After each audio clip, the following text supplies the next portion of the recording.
오늘 같이 보실 하나님 말씀은 요한복음 21장 15절부터 22절에 있는 말씀, 내가 나를 사랑하느냐는 제목으로 우리 같이 살펴보겠습니다. 요한복음 21장 15절부터 우리 같이 읽겠습니다. 그들이 조반 먹은 후에 예수께서 시몬 베드로에게 이르시되 요한의 아들 시몬아 네가 이 사람들보다 나를 더 사랑하느냐 하시니 이르되 주님 그러하나이다. 내가 주님을 사랑하는 줄 주님께서 아시나이다. 이르시되 내 어린 양을 먹이라 하시고 또 두 번째 이르시되 요한의 아들 시몬아 네가 나를 사랑하느냐 하시니 이르되 주님 그러하나이다. 내가 주님을 사랑하는 줄 주님께서 아시나이다.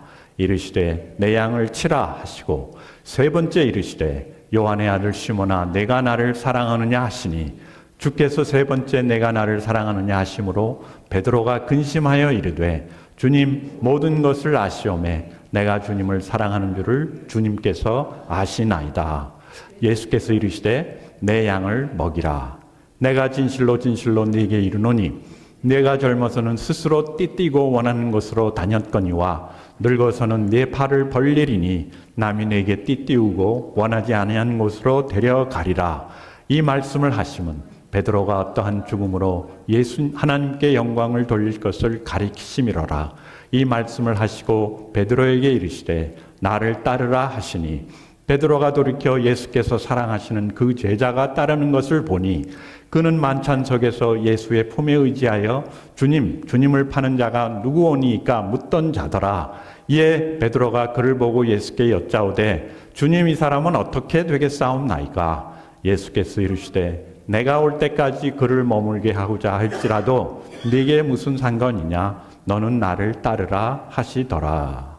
이 말씀의 배경은 요한복음 21장부터 나옵니다. 우리 21장 1절부터 4절까지 같이 또 읽겠습니다.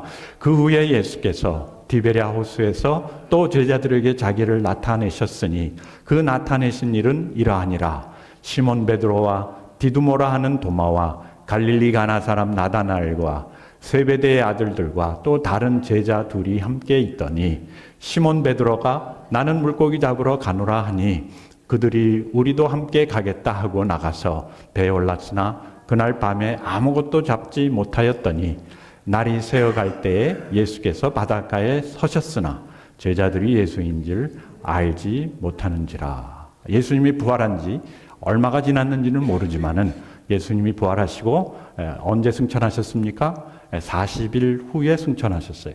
그리고 그 열흘 후, 그러니까 예수님이 부활하신 50일째 되는 날 성령께서 임하시는 오순절, 그래서 오순절입니다. 그것이 오는데 오늘 이 사건이 일어난 그 시기가 언제냐면은 예수님이 부활하시고 그리고 예수님이 승천하시기 그 전, 아마 승천하시기 가까운 그때였던 것 같아요.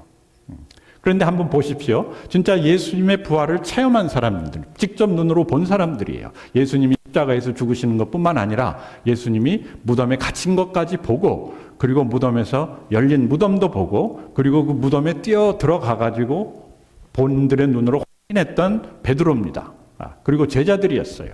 그런데 얼마 되지 않아서 예수 그리스도께서 부활하시고 나타나시고 그들에게 가르치시고, 그리고 아마 잠시 안 계셨던 것 같아요. 그 후에라고 나오지 않습니까? 그 후입니다. 얼마 되지 않은 그 후에 제자들이 어떻게 하고 있습니까? 시몬 베드로와 디두모라는 도마와 갈릴리 사람 나다나엘과 세베대의 아들들과 또 다른 제자 둘이 함께 있더니 여러 제자들이 함께 모여 있다가 베드로가 나는 물고기 잡으러 가겠다. 아마 예수님이 바로 승천하기 전이었던 것 같아요. 그 베드로나 이 제자들이 예수 그리스도의 부활을 체험했지만은 눈으로 본 증인이었지만은 그러나 그 후에 별로 아무런 변화가 없었다는 거예요. 그냥 나는 뭐 하겠다? 나는 물고기 잡으러 가겠다. 소위 말해서 옛날 짭으로 돌아가겠다는 얘기입니다. 예수님이 그동안 그들과 함께 하시면서 가르치시고 그리고 사명을 주시지 않았습니까? 너희는 세상의 빛과 소금이라. 너희는 앞으로 많은 사람들을 제자 삼을 것이다. 제자 삼는 어부가 되게 하리라. 사람들을 제자 삼는 낚는 어부가 되게 하리라 했는데 3년 동안 그렇게 가르치시고 기적도 베푸시고 그리고 그들에게 당부하셨고 명령하셨고 그리고 부활까지 하셔서 예수님이 누구시다? 우리 지난주에 살펴보았죠? 예수님이 하나님이시다. 예수님이 우리와 함께 하시는 죽음을 이기신 세상의 모든 권세와 능력을 이기신 하나님이시다라는 것을 증명하고 내가 너희와 함께 한다는 것까지도 증명을 했는데도 불구하고 이 제자들은 그동안 3년간의 경험을 완전히 다 까먹어버린 겁니다. 이것이 제자뿐만 아니라 우리도 마찬가지 아닙니까? 우리 예수님을 믿을 때 십자가의 그 은혜로 말미암아 내 죄가 사함을 받고 또 예수께서 부활하심으로 말미암아 우리도 부활한다는 소망을 갖고 그리고 그 예수 그리스도께서 우리와 함께 하신다는 그 믿음을 갖고 우리가 생활을 하지만은 그러나 다시 옛날 모습으로 돌아갈 때가 얼마나 많습니까? 그렇지 않습니까? 예. 그리고 무기력하게 여기 나온 제자 베드로처럼 나는 그냥 물고기나 잡으러 갈래. 예. 여러분들 아마 처음에 예수님 믿었을 때 전도하기를 원하고 기도하기를 원하고 신앙생활 열심히 하려고 하고 그리고 그렇게 하시지 않았습니까? 지난 한 20년 30년 동안 여러분들이 다 하셨어요. 저도 기억이 나요. 제가 예수 그리스도 믿고 나서 성가대도 하고 뭐 전도부도 하고 봉사부도 하고 그런 교회 생활을 하면서 많은 사람들을 도와주기를 원하고 또 많은 사람들을 예수 그리스도 앞으로 인도하기를 원하는 그러한 삶을 살고자 했는데도 불구하고 그것이 마음대로 되지 않더라는 거예요. 그런데 오늘 참 신기한 건 뭐냐면은 그들이 바로 예수 그리스도의 그 부활을 체험한 사람임에도 불구하고 며칠 안 돼 가지고 베드로는 어떡합니까? 나는 물고기 잡으러 갈 테. 야, 본업으로 돌아가겠다는 거예요. 그런데 문제는 뭐냐면은 그것도 이제는 제대로 되지 않는 거예요. 옛날 하던 그 실력이 안 나오는 겁니다. 이제 그 상황 속에서 예수님이 왔다는 것이죠. 그래서 우리가 베드로를 살펴볼 필요가 있는데 베드로는 참 가능성이 있었던 사람이에요. 예수님이 베드로를 만나가지고 너는 시몬인데 시몬이 아니라 이제 내가 너를 개바라. 개바라는 말은 돌멩이, 바위. 시몬은 이렇게 작은 자, 모래알 같은 그런 아주 바다에 깔려 있는 그런 시몬 같은 베드로를 내가 너를 개바로 삼으리라. 무슨 얘기입니까? 그만큼 가능성이 있고 앞으로 할 영향력이 있다는 것이죠. 그런 삶 있는 삶. 그리고 베드로가 그래도 제자들 중에서 굉장히 영적이었어요. 사람들이 막 예수 그리스도를 떠날 때 영생의 말씀이 주께 있사오니 우리가 어디로 가리이까? 진짜 영생의 말씀, 하나님의 말씀이 예수 그리스도 안에 있는 것을 깨달을 수 있는 그런 영적인 사람이었고 굉장히 모험적이었죠. 예수님이 무리를 걸어서 오니까 그러면 나도 무리를 걷게 명령하소서 해서 예수님이 명령을 했더니 쥐가 걸어가다가 무리를 걸은 유일한 사람이에요. 네. 빠지긴 했지만 그리고 아주 열정적이었죠. 다른 사람은 다 예수 그리스도를 배반할지라도 나는 주를 위하여 내 목숨을 버리겠나이다. 바로 며칠 전에 얘기했던 베드로입니다. 아주 열정적입니다. 그리고 즉흥적이죠. 대제사장의 예수님을 잡으러 이제 대제사장하고 종들이 와가지고 예수님을 잡으려고 하니까 베드로가 그냥 칼을 뽑아가지고 종들을 치니까 그만큼 즉흥적이지만 아주 열정적으로 예수 그리스도를 사랑했던 사람이에요. 이런 사람이 분명히 예수 그리스도의 부활까지 체험한 사람이 며칠이 되지 않아서 나는 그냥 물고기나 잡으러 가겠다 하고 옛날 삶으로 돌아갔다는 것이죠.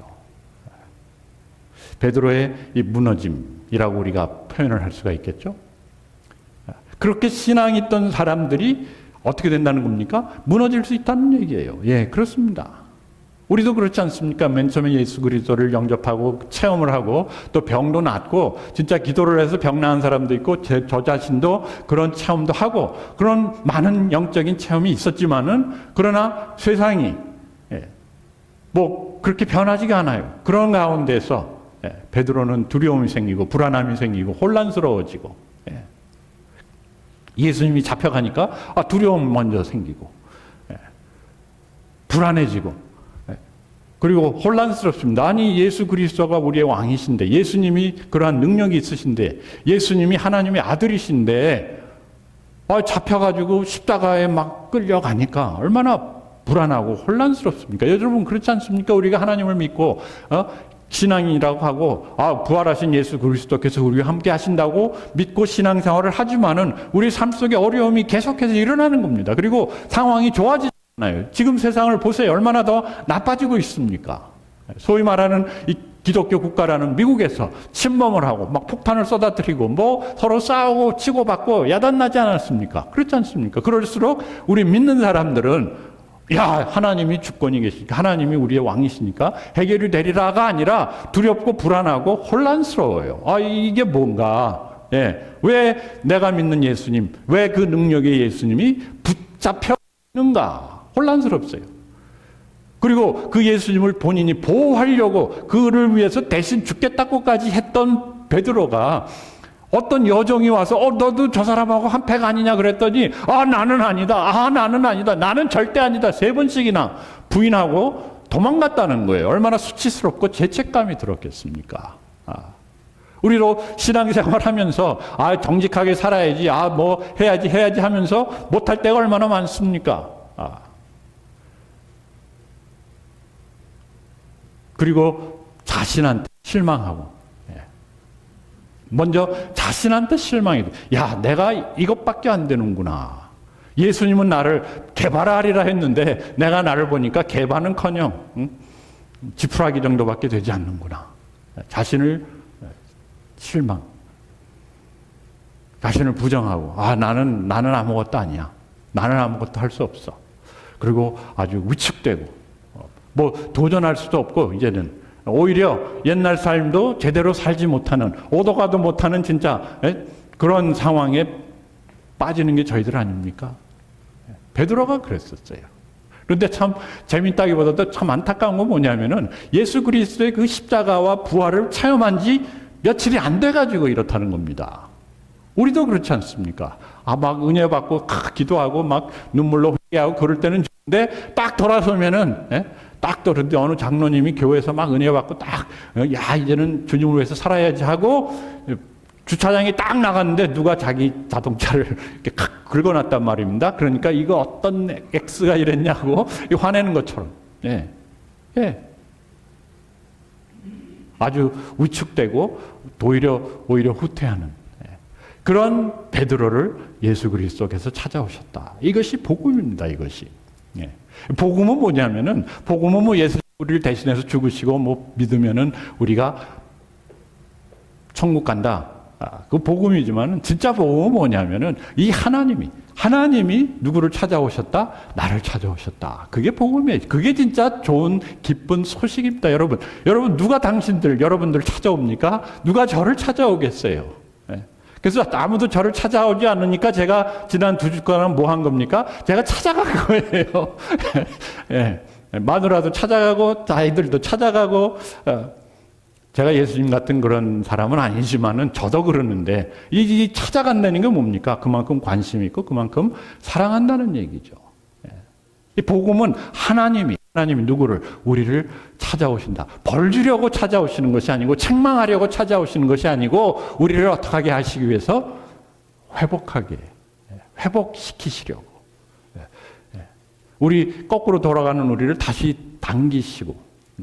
당기신다기보다도 오히려 뒤에서 밀어주시기 위해서 오신다. 이게 복음입니다. 누가 진짜 어떤 권력을 가진 분이, 어떤 능력을 가진 분이 우리 같은 사람을 찾아오겠어요? 진짜 베드로 같은 사람을 찾아오겠어요? 예수님의 입장에서 보면은 베드로는 진짜 배신자입니다. 배신자예요. 탈락자입니다. 후퇴자예요. 전쟁에 나가서 싸우다가 도망간 그런 사람인데도 불구하고 예수님께서 그를 찾아오시고, 왜 찾아오셨는가? 벌 주시고 책망하시고 무한함 주려고 찾아온 것이 아니라 그를 어떻게 하시기 위해서? 부활시키기 위해서. 이것이 우리의 부활 신앙입니다. 부활, 다시 일으키기 위해서, 회복하게 하기 위해서, 시키기 위해서. 하나님은 이 세상을 정죄하러 오신 것이 아니라 하나님은 이 세상을 다시 회복시키려고 그 예수 그리스도의 몸으로 이 땅에 오신 겁니다. 그래서 예수님께서 오셔서 무엇을 하셨는가를 보면은 우리 신앙생활 속에서 여러분들이 다른 건 다 잃어버려도 좋습니다. 어떤 상황이 있어도 좋아요. 어떤 마음을 가져도 좋아요. 어떻게 무너져도 좋아요. 그러나 가장 중요한 세 가지를 예수님께서 베드로의 삶에 회복시키세요. 그리고 우리는 이 세 가지를 항상 기억하고 또 항상 붙들고 또 우리 자녀들뿐만 아니라 우리의 삶, 자녀들 그리고 주변 많은 믿는 분들에게 확인시켜야 되는 게 있어요.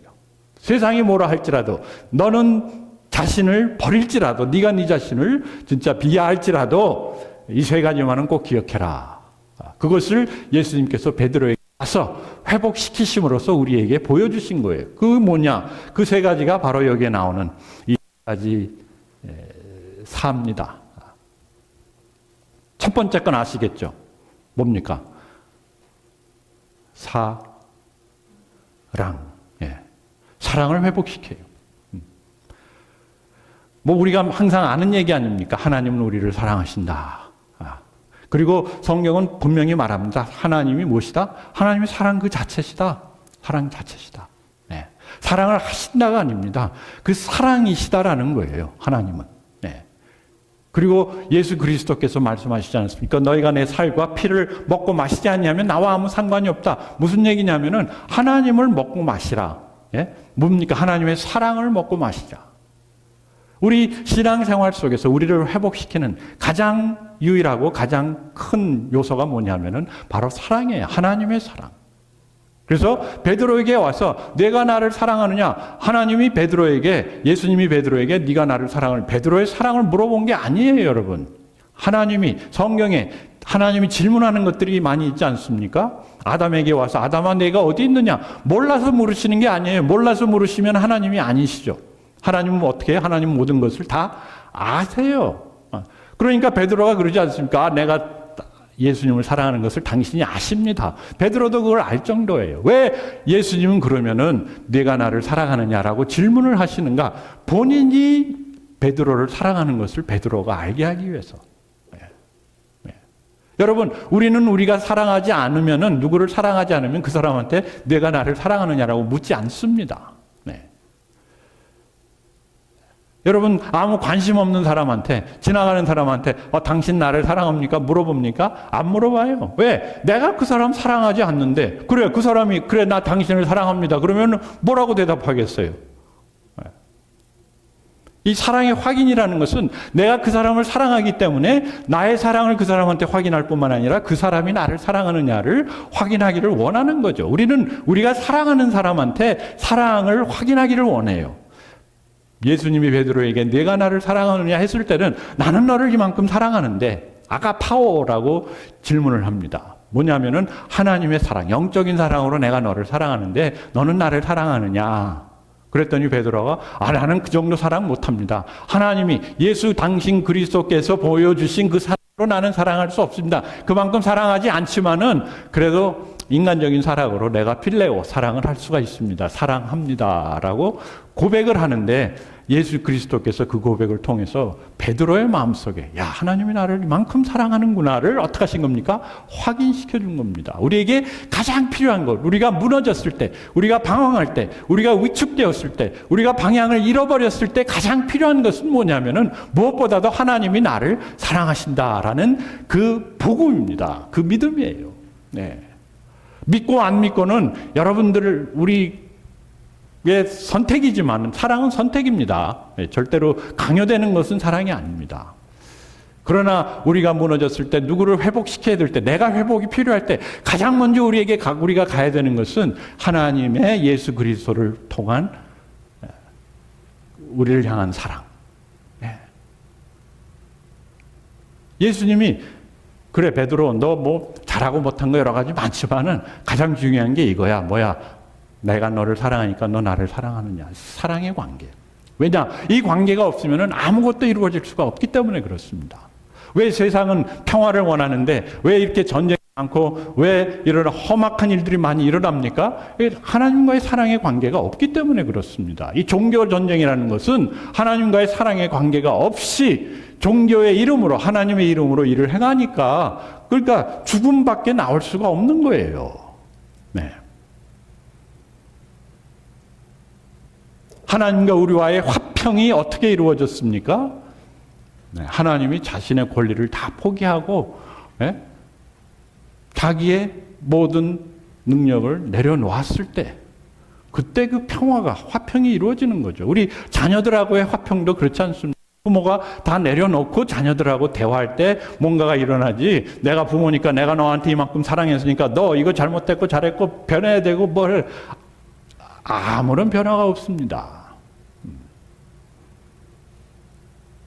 예수님께서 베드로에게 찾아와서 가장 먼저 물으신 거. 왜? 이것이 가장 중요하기 때문에, 이것이 우리 삶의 근본이기 때문에 뭐냐? 내가 나를 사랑하느냐? 하나님의 그 사랑으로 내가 하나님을 사랑할 수 있고 그 하나님의 사랑으로 내가 다른 사람을 사랑할 수 있는 그 사랑이 있을 때 우리의 삶에는 소망이 있고 능력이 생기고 회복이 될 수 있는 길이 열리기 때문에 그렇습니다. 그래서 예수님이 베드로에게 내가 나를 사랑하느냐? 베드로가 깨달았을 겁니다. 야, 예수님이 와서 자기를 책망할 줄 알았는데. 우리 보통 그렇지 않습니까? 잘못한 사람 있으면 엄마가 아빠가 딱 부르면 얘들아 일로 와 그러면 벌써 알지 않습니까? 아이고 또 혼내려고 그러시는구나. 근데 하나님은 전혀 우리를 정죄하거나 우리를 혼내려고 하시는 것이 아니라 우리에게 당신의 사랑을, 당신의 용서를, 당신의 용납함을 다시 한번 확인시켜 주십니다. 이 확인 속에서 우리의 삶이 다시 회생할 수 있는 것이고 다시 회복할 수 있기 때문이에요. 그 다음에 두 번째 뭡니까? 예수님께서 그에게 그의 사역을 확인시켜 주십니다. 사명이라고 얘기해도 좋고 사역이라고 얘기해도 좋습니다. 나를 사랑하는 내 양을 먹이라. 베드로가 할 일을 잃어버렸어요. 실패하다 보니까. 그리고 자기가 믿던 예수님이 눈앞에 보이지 않으니까. 그리고 부활의 능력이라는 것이 실감이 나지 않으니까 결국은 뭘 합니까? 나는 그냥 옛날 삶으로 돌아가겠다. 짭짭고 일하겠다. 직장 생활이 나쁘다는 것이 아닙니다. 돈 버는 것이 나쁘다는 것이 아닙니다. 그러나 하나님께서 우리에게 주신 사역이 우리에게 있다는 얘기예요. 만약에 여러분들이 그 사역을 발견하지 못한다면은 옛날에 하던 사역이라도 그것이 사라지고 없다면은 우리는 점점점 그냥 쇠퇴하고 맙니다. 후퇴하고 말아요. 그래서 베드로에게 확인시켜 줍니다. 네가 앞으로 할 일은 내 양을 먹이는 것이다. 내 양을 치라, 내 양을 먹이라. 우리 그리스도인들에게 주어진 사역은 바로 이겁니다. 하나님의 백성들을 먹이고 살리고 키우는 것.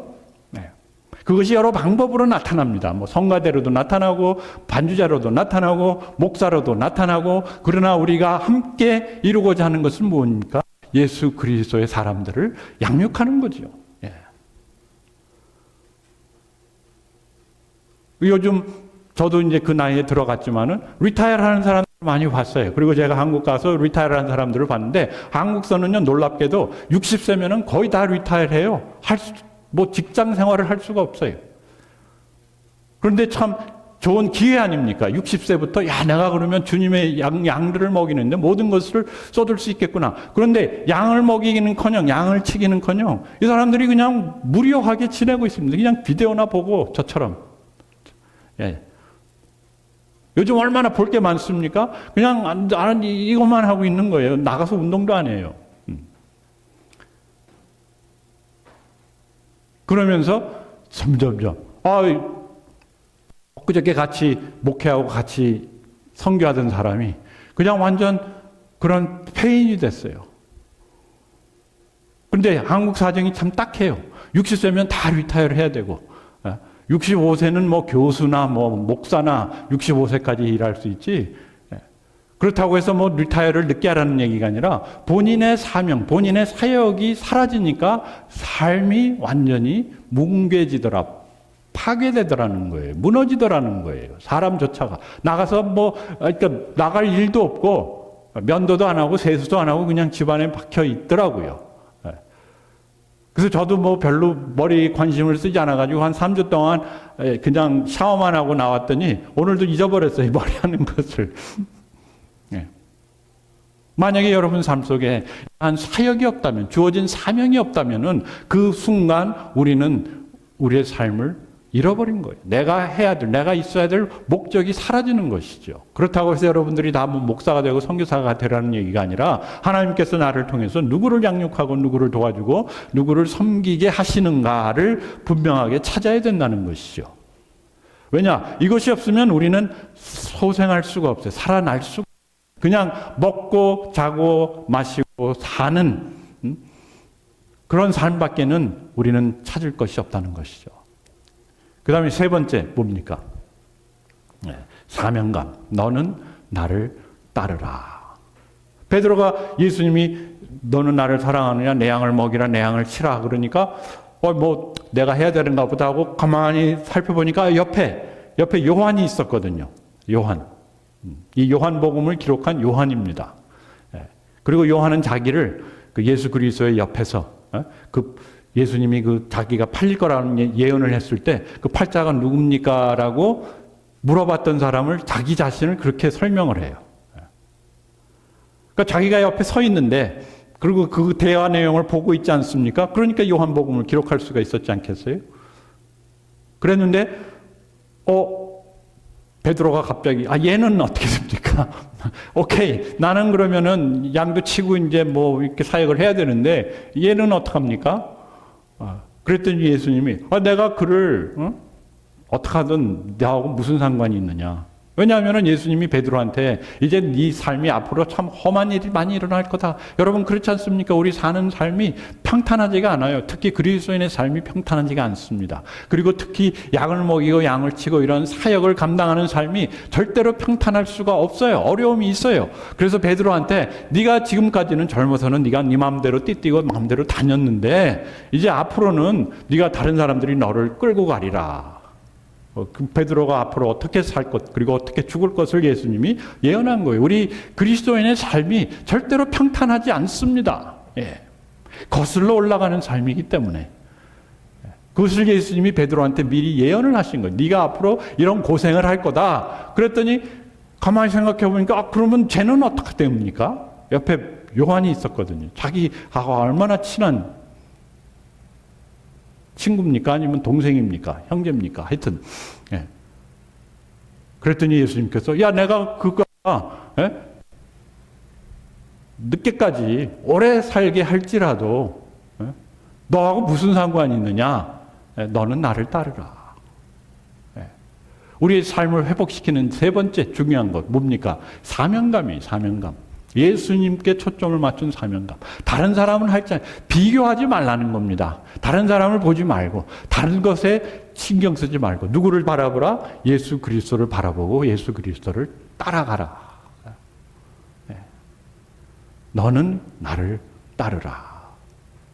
우리의 삶의 중요한 것, 이 세 가지. 그리고 언제, 어디서, 어떤 상황 속에서, 특별히 상황이 어려울수록 우리가 돌아가야 되는 그 시점이 어디냐면은 바로 여기입니다. 우리를 찾아오시고 우리에게 물어보시고 우리에게 확인하시는 그 예수 그리스도. 무엇을 확인하십니까? 이 사랑과 사역과 이 사명감. 만약에 이 중에 하나라도 흔들린다면은 우리의 삶이 흔들릴 수밖에 없고 우리의 삶이 무너질 수밖에 없습니다. 그리고 만약에 우리의 삶이 무너졌다면은 다시 돌아가야 되는 곳이 어디냐? 다시 무엇을 하고라기보다도 이 초심으로 처음으로. 그래서 하나님이 나를 사랑하시는구나. 나를 찾아오시고 나를 물어보시고 나를 회복시키기 위해서 지금까지 오늘까지 이렇게 기다리시고 찾아오시는구나. 그리고 우리에게 사역을 맡기세요. 실패자임에도 불구하고 내 양을 치라. 내 양을 치라. 칠 사람이 없어서가 아니라 내가 내 양을 치고 내가 이 사역에 동참함으로써 내가 회복이 되는 거거든요. 결국은 베드로가 어떤 사역자가 되었습니까? 교회를 세우고 교회 장로, 교회 목사가 되었을 뿐만 아니라 나중에 예수 그리스도를 위해서 진짜 십자가에서 본인이 죽기까지 하는 순교자가 될 수 있었던 것이죠. 그 배경에는 바로 이러한 예수 그리스도의 찾아오심과 물어보심과 확인하심. 오늘 예수님께서 진짜 부활을 우리가 체험하고 이 세상을 어떻게 살아가야 되는가 고민하는 우리 모두에게 함께 하심을 믿고 우리 같이 기도할 수 있기를 바랍니다. 우리 같이 기도하겠습니다. 베드로를 찾아가셨을 뿐만 아니라 우리를 찾아오시는 하나님, 우리에게 물으시는 하나님, 그리고 우리에게 다시 나를 따르라고 말씀하시는 하나님. 우리가 이 하나님을 내가 따라갑니다. 나의 주님입니다. 나도 하나님을 사랑합니다. 고백하는 이 시간이 되기를 원합니다. 하나님 아버지, 저희들 너무 부족합니다. 베드로보다도 많은 실패를 경험하고 베드로보다 진짜 베드로를 따라갈 수도 없는 그러한 신앙인들임에도 불구하고 하나님께서 우리를 포기하지 아니하시고 여기까지 찾아오시고 우리에게 말씀하심을 믿습니다. 우리를 사랑하시는 그 사랑으로 우리가 우리 서로를 사랑하고 섬기고 또 예수 그리스도만 바라보며 나아가기를 원합니다. 하나님 우리의 삶을 다시 회복시켜 주시고 예수 그리스도의 그 부활의 능력이 오늘날 이 어두운 삶을, 어두운 세상을 밝히고 이 어둠 속에서 생명을 일으켜 주시옵기를 우리 주 예수 그리스도의 이름으로 다시 한번 기도하옵나이다. 아멘.